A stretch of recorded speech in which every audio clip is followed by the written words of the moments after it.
Dr. Radford Baines of the Information Service.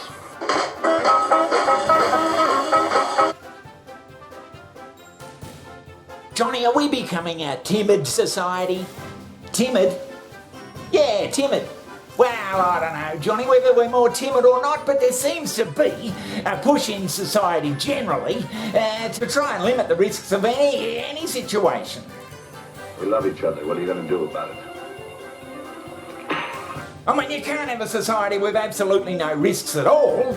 The courage, hope, and optimism that in civilizations past kept fear in check is all but lost in the modern world. And so the lives of many of us are consumed by fear. We see everything through the distorted lens of fear. And regarding this perspective, Frank Furedy elaborates.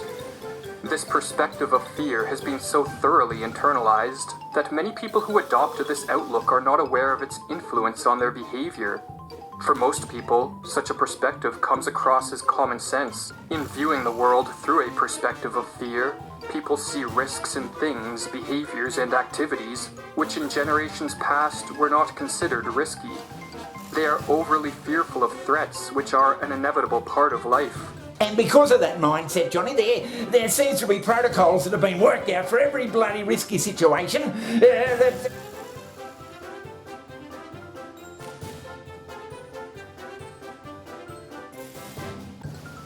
Well, yeah, I suppose.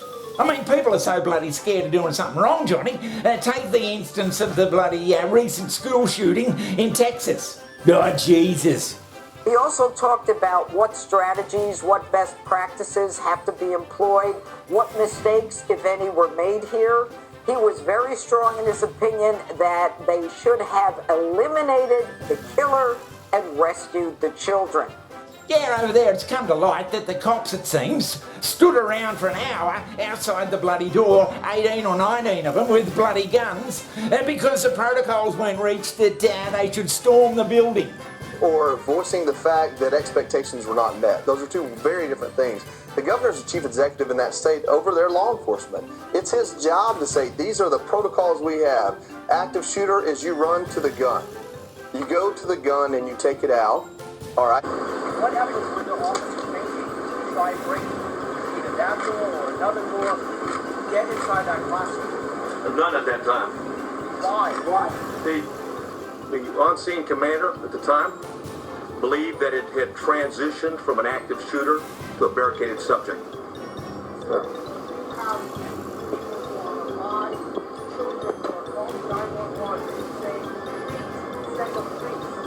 They are alive. There are lives that are at risk. We're well aware of that.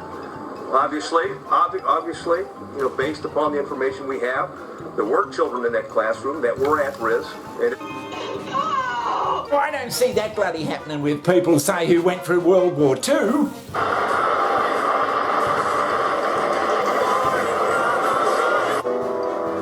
main part of the attack fell to the experienced GIs of the Big Red One. But attached to them was the 116th Battalion, made up of young men who had never been in the line of fire.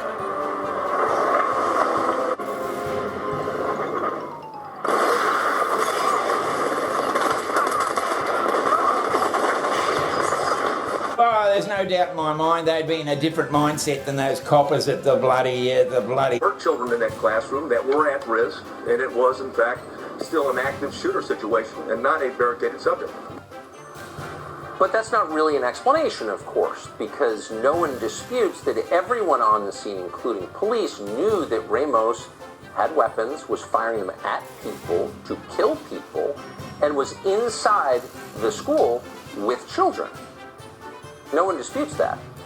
So why did heavily armed police units decide not to stop Salvador Ramos from executing children?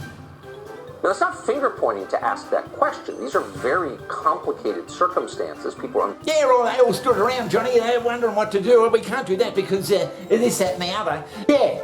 And also in the back of their mind was probably the thought that, I'm not bloody doing it. I'm not going to go out on a limb here. If this goes wrong, I'll be in a hell of a lot of trouble. And if it did go wrong, they probably would be in a hell of a lot of trouble. So, Johnny, are you saying the cops at this Texas school shooting, they were so indoctrinated with the fear of actually doing something wrong that they wouldn't act in the first place? Is that what you're saying? For most people, such a perspective comes across as common sense. This does not mean that people are perpetually scared or fearful. Rather, the perspective of fear works by sensitizing people to focus on potential threats and dangers, while distracting attention from the probable positive outcome of engaging with uncertainty. No one would say, well, thanks for your bravery, Jim, but you fucked it up and you're going to be sent to court and you'll lose your career and you'll have to move interstate and your life will be generally ruined. Does appear to line up with all of these characteristics. Item number 3 is the behavior of the police. The police have offered many conflicting accounts about what happened on the day of the murders. At the time making this video, they have made 12 changes to their story. At first, they said that a school resource officer engaged the shooter outside the building. Later, they said there was no school resource officer on duty. They changed the time when the shooter entered the building, moving it from 11:40 to 11:33 a.m. The police said the officers engaged the shooter in a moment's notice. Later, they admitted that there was no engagement for about an hour. This gave the perpetrator a lot of time to commit the murders. The police have refused to answer a number of questions about their horrendous behavior. Among the many stories that they told, the police said that the officers didn't rush in to find the shooter because they were afraid of being killed.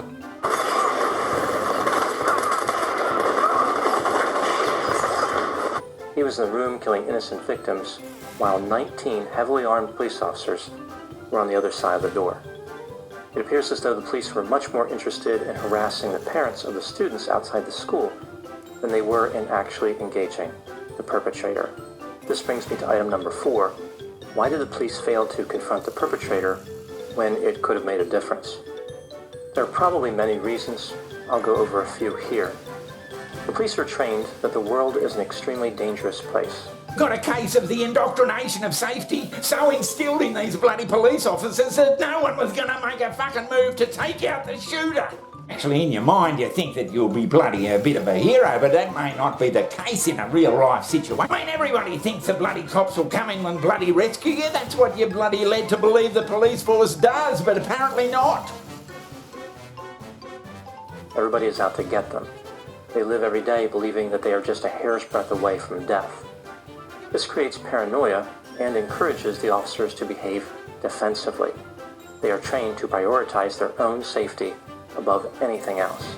This is one of the reasons that we have seen so many incidents where the police shoot unarmed civilians. That same fear creates the opposite reaction when they are faced with an armed suspect.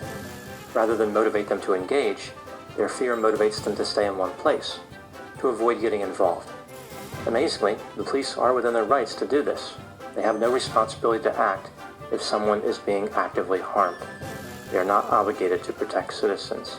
I mean, that mindset just leads police to be there to pick up the pieces after the event. Instead of being celebrated, today the risk-taker is often castigated as foolish, selfish, and a danger to both himself and others. This negative perception of risk-taking is driven by worst-case thinking. Many people are predisposed to think of the worst that can happen, and then they behave as if it is likely to happen. This worst-case thinking has even infiltrated the highest levels of government, as some politicians and policymakers have adopted the utopian goal of socially engineering a zero-risk society, and to the applause of the fearful masses. An ever-expanding obsession with risk is one of the most striking features of the culture of fear. In its most irrational version, some people demand zero risk, a project that would require abolishing uncertainty completely, explains Furdy.